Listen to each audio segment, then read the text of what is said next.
पाकिस्तानियों को बाहर करो, इस फैसले ने, कैबिनेट के इस फैसले ने ये लगा कि चलो एक सामान्य फैसला है। हमने इसीलिए कहा कि देश में ऐसी बेचैनी है और मोदी के शाह गायब हैं। इस टेबल पर भी मोदी के शाह नहीं है। आमतौर पे नरेंद्र मोदी के किसी भी इस तरह के फैसले में, इस तरह की मीटिंग में प्रधान अमित शाह होते हैं। सोचिए, ये खुद कह रहा है साहब, ये खुद कह रहा है कि मैं वोट यहां दे रहा था। ये झन्नाटेदार थप्पड़ है हमारे आपके गालों पर। ये आतंकवादी भारत में वोट देने का अधिकार पाए हुए था। शाह का एक्शन तत्काल शुरू हुआ और वहीं से ड्राइव शुरू हुआ और शाह डुभेल वहां पहुंचे और फिर काम वहीं शुरू हुआ। नमस्कार, कैसे हैं आप? पहलगाम के पाप ने पूरे देश को, पूरी मानवता को हिलाकर रख दिया, लेकिन भारत द्रोही गैंग इस पूरे मामले को भी ट्विस्ट करने में लग गए। पहलगाम में जो पाप खुल करके सामने आया इस्लामी आतंकवादियों का, उसने उन सबका मुंह बंद कर दिया। ओवैसी जैसे लोग तो खुलकर कहने लगे कि मजहब पूछकर मारा गया। ये देश में पहली बार हुआ। अब ओवैसी कौन सा तकिया चला रहे हैं, इसे कभी अलग से समझा जाएगा। लेकिन पहलगाम के पाप के बाद मोदी सरकार का यह फैसला कि 48 घंटे के अंदर एक एक पाकिस्तानियों को बाहर करो, इस फैसले ने, कैबिनेट के इस फैसले ने यह लगा कि चलो एक सामान्य फैसला है। लेकिन इस फैसले के बाद की जो तस्वीरें आई, उसने देश को हिला दिया। देश तो यही जान रहा था कि नथुनी पहनने वाली एक सानिया मिर्जा ही पाकिस्तानी बच्चे पैदा कर रही थी। देश तो सिर्फ ये जाना कि सानिया मिर्जा जैसे ही जिहादन ही एक पाकिस्तानी बाप पैदा कर रहा था, भारत में पाकिस्तानी बाप ला करके। लेकिन वो सानिया मिर्जा का दूल्हा कभी भारत में नहीं रहा। सानिया मिर्जा भी दुबई में रहती थी। लेकिन लाखों की संख्या में सिर्फ पंजाब में 80,000 सानिया मिर्जा थी, ये देश को पता ही नहीं था। भारत के आधार कार्ड, भारत के वोटर आई कार्ड लेकर के भारतीय मुस्लिम महिलाओं ने पाकिस्तानी मर्दों को यहां वोट डालने का अधिकार दिला दिया, आधार कार्ड बनवा दिए। वे सब के सब भारत में वोट डालने लगे साहब, लोकतंत्र में चुनाव करने लगे। इस पर तो सरकार ने कभी ध्यान ही नहीं दिया। सही, सरकार का ध्यान ही नहीं गया, या सरकार का सब ध्यान इस पर पहले से था। देश में कोहराम मचा हुआ है कि पाकिस्तानी बच्चे हम पैदा कर रहे, यहां पैदा हो रहे थे। मजाक उड़ाते उड़ाते तो आलम यह है कि बाबा बागेश्वर भी ये कहने लगे कि यहां तो पाकिस्तानी बच्चे पैदा हो रहे थे। लगा ये तो बड़े मजाक में कह रहे हैं, इससे क्या फर्क पड़ता है। भारी बवाल हुआ था कि बताओ इसे शर्म नहीं आती है, पाकिस्तानी शौहर पाया। लेकिन जब से सरकार ने कहा है कि 48 घंटे में भारत छोड़ो, इतनी सानिया मिर्जा मिल गई भारत में कि उनके शौहर पाकिस्तान में हैं, बच्चे भारत में हैं।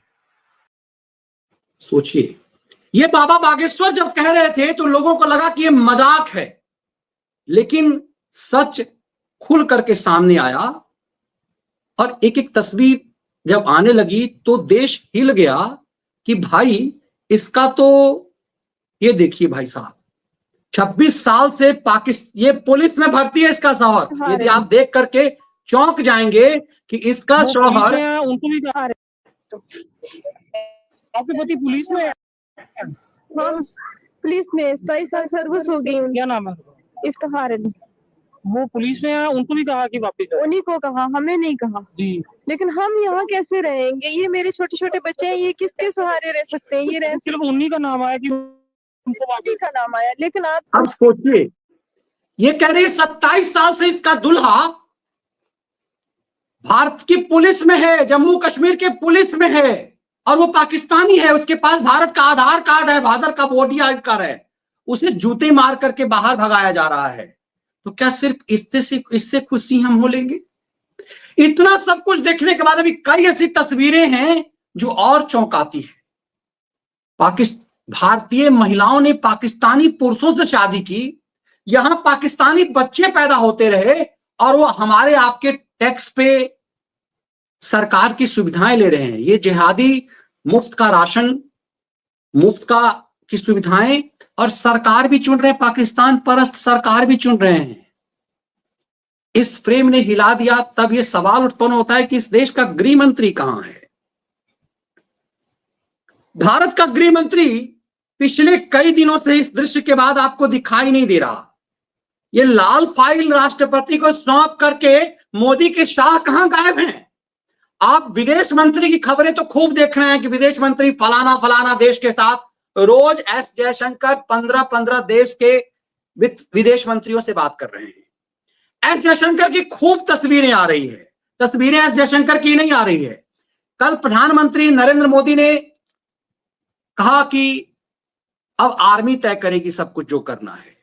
आर्मी की तस्वीर, आर्मी के सेना नायकों के, हमारे तीनों सेना नायक, सीडीएस और रक्षा मंत्री तो थे, गृह मंत्री गायब थे। गृह मंत्री को इस फ्रेम के बाद जो हमने विश्लेषण किया था कि लाल फाइल दिखाने के बाद गृह मंत्री गायब हैं, तो सवाल यह है कि भारत का गृह मंत्री राष्ट्रपति महोदया को ये लाल फाइल दिखाने के बाद गायब कहां है। इसीलिए हमने कहा कि आपको याद होगा कि अभी ये कल की तस्वीर है। आमतौर पे मोदी के साथ इस तरह के किसी भी बैठक में गृह मंत्री होते हैं। हमने इसीलिए कहा कि देश में ऐसी बेचैनी है और मोदी के शाह गायब हैं। इस टेबल पर भी मोदी के शाह नहीं है। आमतौर पे नरेंद्र मोदी के किसी भी इस तरह के फैसले में, इस तरह की मीटिंग में प्रधान अमित शाह होते हैं। पता नहीं, अगल बगल की कुर्सियां भी खाली दिख रही हैं। एनएसए डोभाल हैं, तीनों सेना प्रमुख हैं, सीडीएस हैं और राजनाथ सिंह जी देश के रक्षा मंत्री हैं, लेकिन अमित शाह गायब हैं। अमित शाह फ्रेम में नहीं है। अमित शाह की कोई तस्वीर नहीं आ रही है। अमित शाह की कोई खबर नहीं आ रही है। अमित शाह कहां है ना कमाल की बात। क्या अमित शाह को इस देश की कोई चिंता ही नहीं है? लाल फाइल आपने राष्ट्रपति को सौंपी, उसके बाद से शाह कहां गायब है?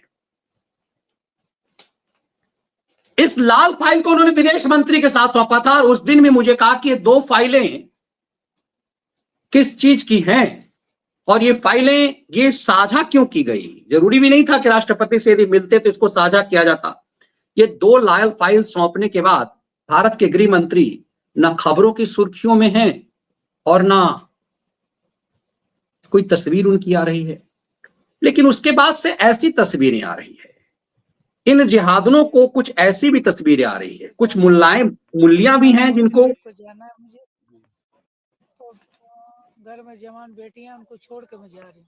आप पाकिस्तान किस जगह के रहने वाले हैं? कराची की। क्या बताया, क्यों भेज रहे हैं आपको, किस वजह से? ये तो मुझे भी मालूम नहीं है कि जब यहाँ हमला हुआ कश्मीर में हमला हुआ, उसकी सजा हमें मिल रही है। आए समझ में, मुझे 41 साल हो गए हैं यहाँ। बाप रे ना माँ है, ना बाप है, ना बहन है, ना भाई है। मेरा कोई ठिकाना नहीं है। मैं बेसहारा हूँ। तो आपको भेज रहे, क्या कहना चाहेंगे सरकार से, क्या होना चाहिए आपको? सरकार से हम ये अपील करते हैं, ये जो कुछ हो रहा है सब गलत हो रहा है, अच्छी बात नहीं है। तो जो हुआ था, जो श्रीनगर में हुआ, ये जिहादन कर रही है वो 41 साल से इस देश में रह रही है। 41 साल से भारत को नोच के खा रही है। ये पाकिस्तानी जिहादन 41 साल से भारत को नोच के खा रही है। जिसके बाप दादों ने पाकिस्तान बनाया वो अलग बात है कि 71 साल से 75 साल से भारत को नोच के खा रहे हैं। उनकी पाकिस्तान परस्ती है।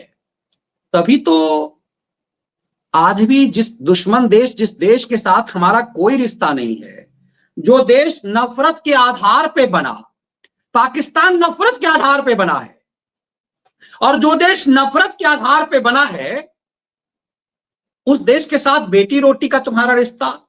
41 साल से ये महिला पाकिस्तानी नागरिकता लेके रह रही है। इसके पास Aadhaar card, ration card, voter ID card सब कुछ है।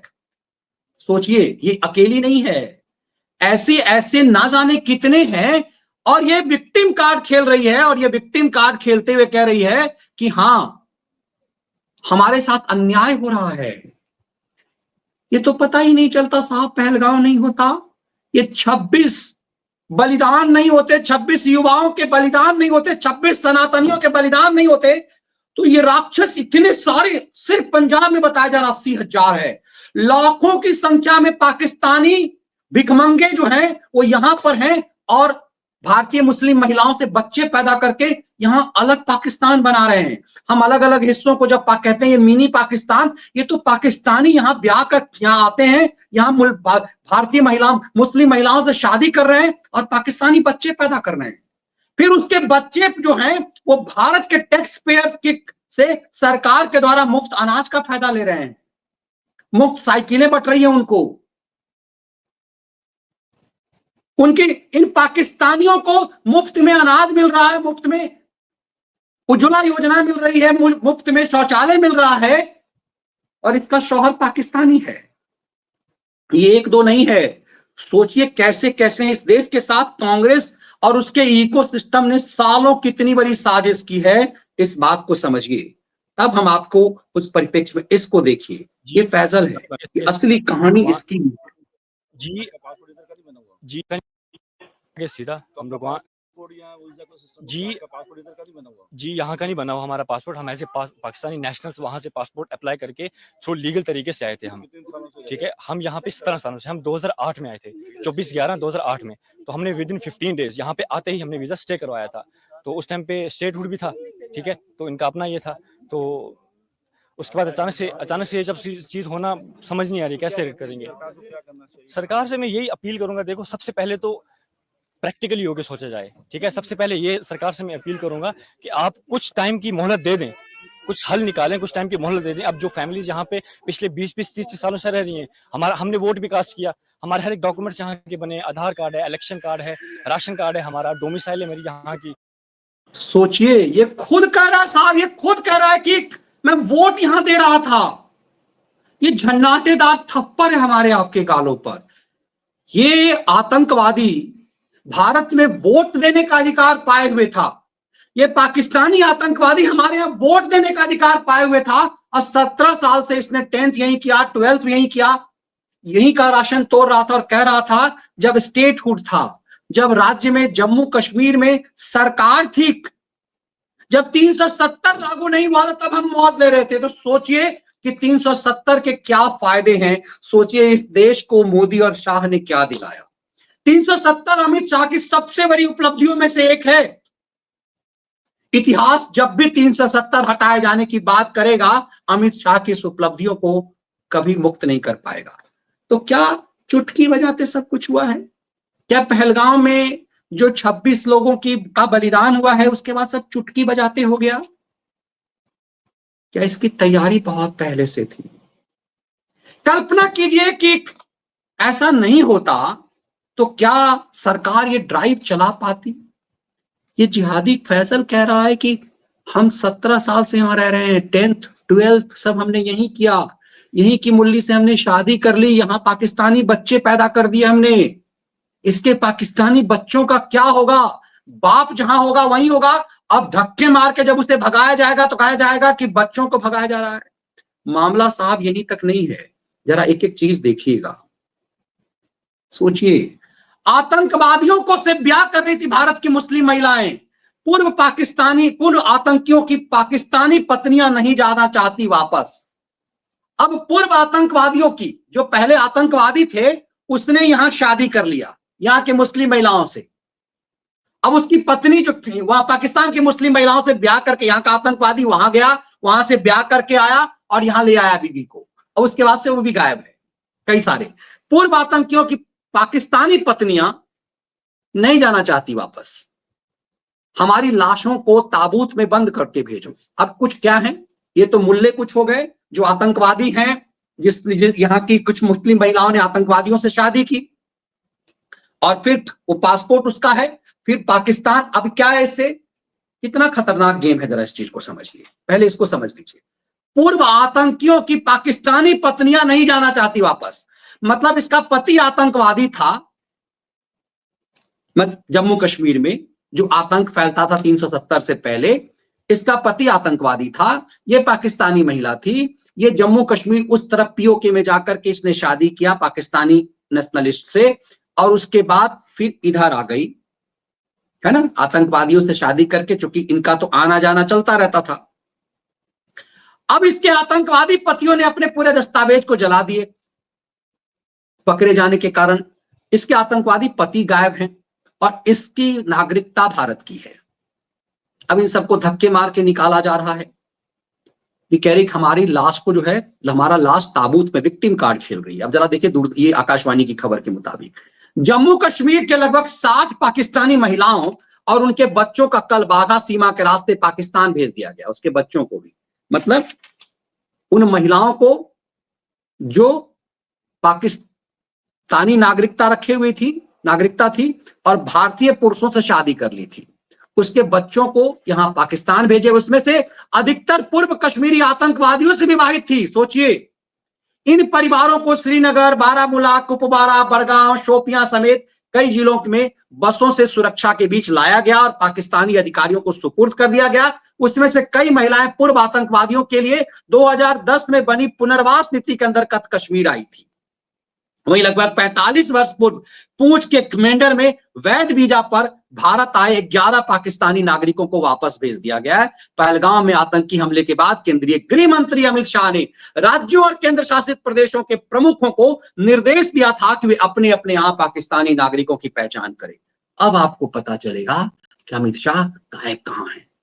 अब आप समझेंगे कि अमित शाह गायब कहां है। जो मैंने कहा ना, इसलिए नहीं दिखाई दे रहे, एक टारगेट पर शाह लगते हैं। यही अमित शाह होना है, यही अमित शाह की खासियत है। अमित शाह उस समय से लग गए जब सीसीएस की बैठक के बाद से अमित शाह गायब हैं।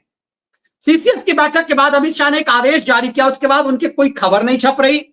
सीसीएस बैठक के बाद अमित शाह ने सभी राज्यों के मुख्यमंत्रियों को कहा कि तुम्हारे राज्य में जितने पाकिस्तानी हैं सबको 48 घंटे के अंदर बाहर करो।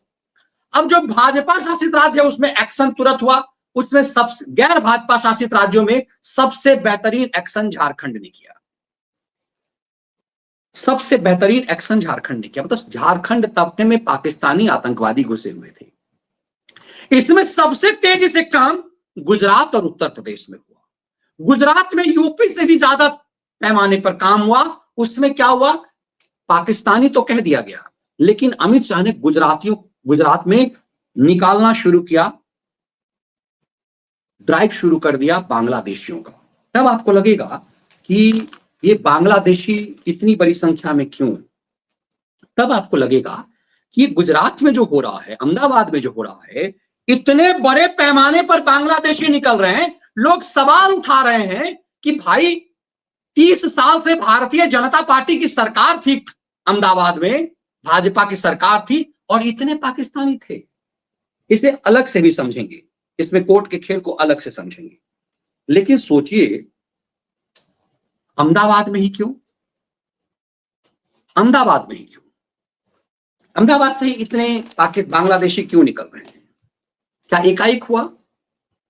दरअसल इन अहमदाबाद में जो बांग्लादेशी मिले, जो नौसारी में बांग्लादेशी मिले हैं, उन सबके आधार कार्ड पश्चिम बंगाल के।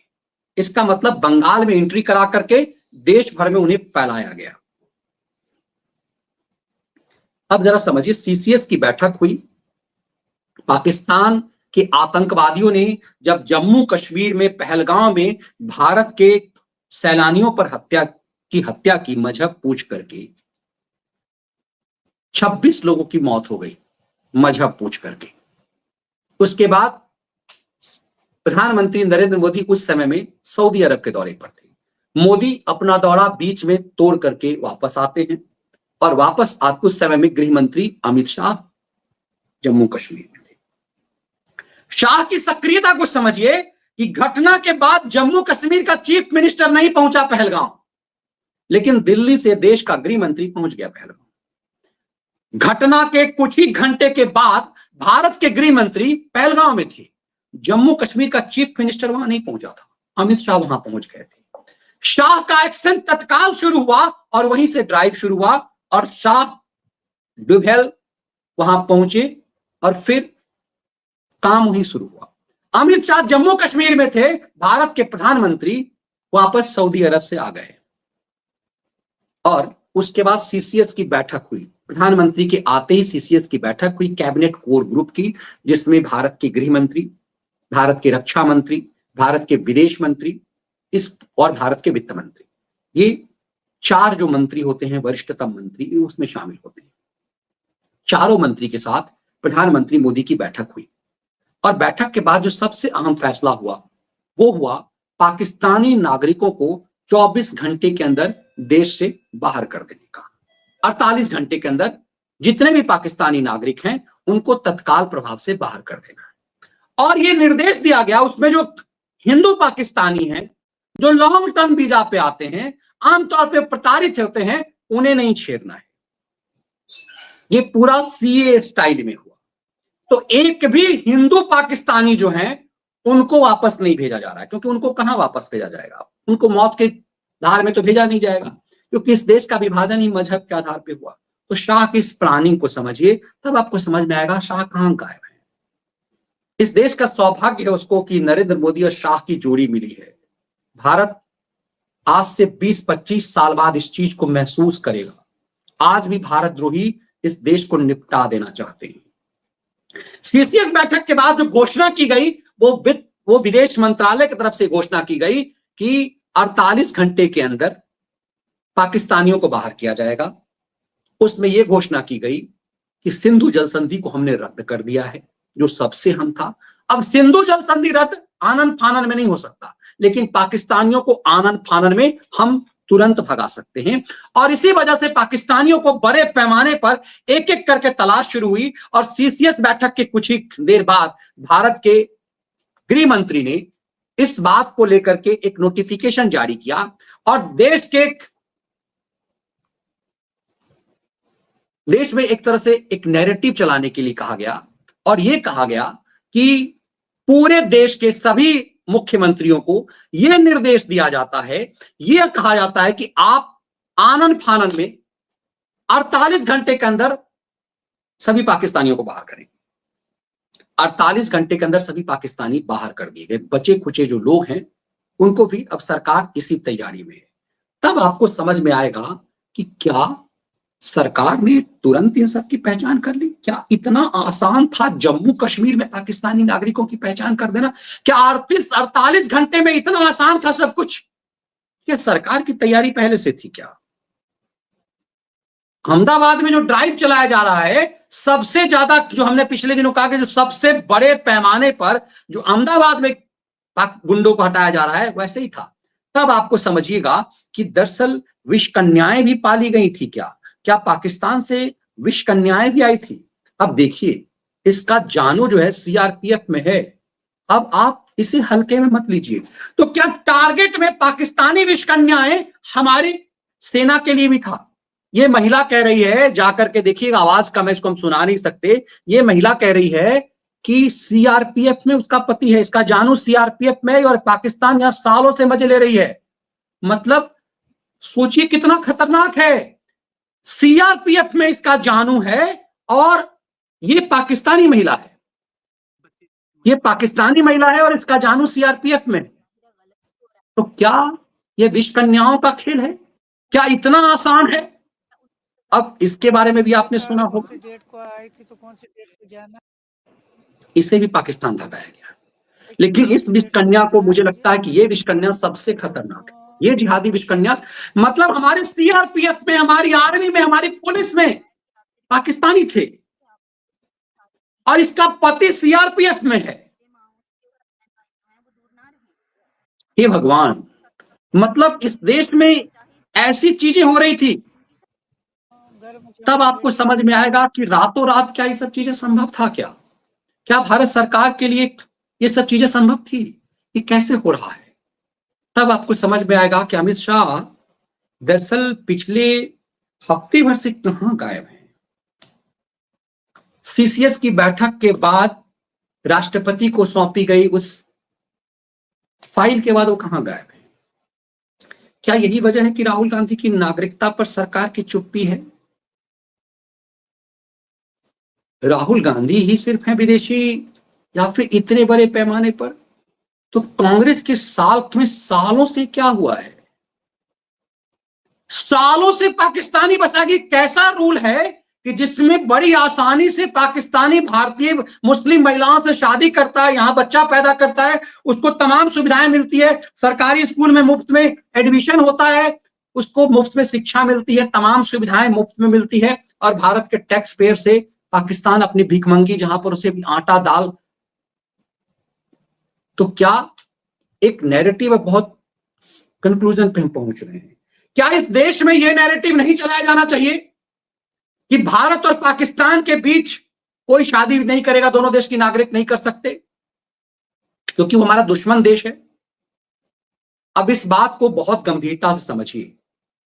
अमित शाह ने इस घोषणा के बाद कि 48 घंटे के अंदर सभी राज्य की पुलिस, सभी डीएम को निर्देश दिया गया कि पाकिस्तानियों को बाहर करो, तो पाया गया कि हजारों नहीं लाखों की संख्या में भारतीय महिलाओं ने पाकिस्तानी पुरुषों से शादी की। उसके पाकिस्तानी पुरुष की एंट्री आसान हो गई, वो भारत जो है वो अपनी पत्नी से मिलने के बहाने भारत आ रहा है और आतंकवाद पोषित कर रहा है। पहलगांव जैसी घटना उसी की एक बानगी है, और बड़े पैमाने पर पाकिस्तानी महिलाओं ने, यहाँ के आर्मी से जुड़े हुए लोग, सीआरपीएफ से जुड़े हुए लोग, जम्मू कश्मीर अलग अलग राज्य के पुलिस से ब्याह करके भारत की पूरी सुरक्षा को छल्ली कर दिया। क्या देश के अंदर जो इतनी आतंकवादी घटनाएं होती थी मोदी सरकार से पहले, उसकी वजह यही थी? ये अपने आप में बड़ा सवाल है। तब आपको पता चलेगा कि अमित शाह दरअसल गायब कहां थे। पिछले एक सप्ताह से अमित शाह जो एकदम से सुर्खियों से गायब थे, खबरों से गायब थे, तस्वीरों में नहीं थे, वो अमित शाह क्या कर रहे थे? इस देश का दरअसल कायाकल्प कर रहे हैं। और तब आपको पता चलेगा कि अहमदाबाद में जो इतनी बड़ी संख्या में जो बांग्लादेशी मिले हैं, वो क्या एकाएक मिले हैं? इन बांग्लादेशियों की पहचान क्या 30 साल से भाजपा की सरकार को नहीं थी? इस देश में बड़े पैमाने पर पहलगांव के पाप के बाद भारत द्रोही राक्षसों की पहचान की जा रही है। इस देश के लिए शर्म की बात है ये कि हमने ऐसी सत्ता यहां काबिज रखी, जिस सत्ता ने हमें नोच करके हमें गिद्धों के सामने रखा, और उन गिद्धों ने सालों तक भारत की आत्मा को नोचा है। सोचिए, जिस देश का विभाजन नफरत के आधार पर हुआ, उस देश के लोगों ने यहां की महिलाओं से शादी की, यहां पर आतंकवादी पैदा किया, और उसके बाद इस देश की तबाही तय कर दी। उम्मीद की जानी चाहिए कि अब मजबूत हाथ से मोदी शाह की जोड़ी इस देश का वजूद बचाएगी, और भारत के हर नागरिक का, हम सब की यह जिम्मेदारी बनती है कि हम सरकार के साथ हों। क्योंकि सोरस की फंडिंग पर खलियर खैरातियों का गैंग ने एक मुहिम चला रखा है। कांग्रेस ने भारत के प्रधानमंत्री को टारगेट करना शुरू कर दिया। कांग्रेस के उस ट्वीट को देखा होगा आपने, जो उसने डिलीट कर दिया है। इसीलिए ये बड़ा नाजुक पल है। अभी हम बाहरी युद्ध के नहीं, अभी हम आंतरिक युद्ध की तैयारी में हैं, और इस भ्रम में रहने की जरूरत कतई नहीं है कि भारत अभी पाकिस्तान से लड़ेगा। अभी भारत को अंदर के पाकिस्तान से लड़ना है, और हमारी सरकार अभी वही कर रही है। तब आपको पता चलेगा कि दरअसल सही मायने में अमित शाह कहां थे, कहां है। वनबल करें, x Muslim were tortured by Kashmiri police just for telling the truth written in the big book freedom of speech। क्या सिर्फ ये विशेष वर्ग के लिए है? ये साहब आप बहुत, ये इस पीड़ा से मैं खुद ग्रसित हूं कि सोचिए, ये सरकार, इस देश में नरेंद्र मोदी की सरकार, 11 साल हो गए इस सरकार में, आज भी इकोसिस्टम मजबूत है। वो खुल करके भारत के खिलाफ साजिश कर रहा है, देश के प्रधानमंत्री के खिलाफ, रोज योगी आदित्यनाथ के खिलाफ झूठी खबरें चलाता है, और उसके खिलाफ कुछ नहीं हो पाता है। लेकिन एक चीज आज भी यदि सोनिया गांधी के लिए बोल दिया जाए तो अर्नब गोस्वामी आप याद कर लीजिए, गिरफ्तार करके जेल भेज दिया गया, कर्नाटक पुलिस उठा करके दिल्ली से ले जाएगी। ये इकोसिस्टम की ताकत है। मुझे लगता है कि ये शायद संभवतः सरकार की लाचारी है। वन वर्ल्ड कह रहे हैं कि ex Muslim Samar, Salim, Vastik and Ehsan पे भी बर्बरता की आवाज से आवाज उठाएं। अपने ही देश में उनके साथ आतंकी जैसा सलूक जम्मू कश्मीर पुलिस ने किया है, मीडिया क्यों चुप है? मुझे इसकी खबर नहीं थी, आपने बहुत महत्वपूर्ण खबर उठाई है साहब। अब वन वर्ल्ड करके हैं आप, अब नाम आपने अपना नहीं लिखा, लेकिन बहुत मैं उम्मीद करता हूं कि इस माध्यम से, इस मंच के माध्यम से ये जाएगा कि एक्स मुस्लिमों को यदि जम्मू कश्मीर में प्रताड़ित किया जा रहा है तो ये सरकार की जिम्मेदारी है कि उन्हें बचाएं।